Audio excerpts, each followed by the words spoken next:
నందుకు వందనములు. గట్టిగా చెప్పాలి.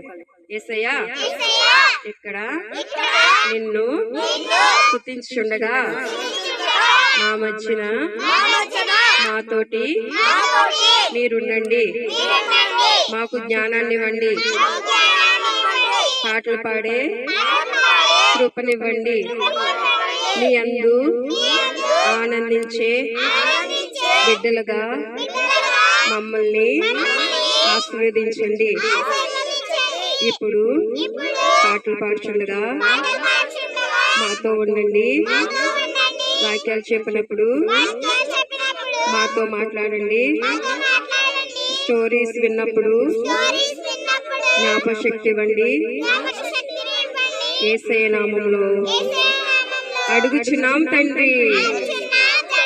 ఆమేన్, ఆమేన్, ఆమేన్.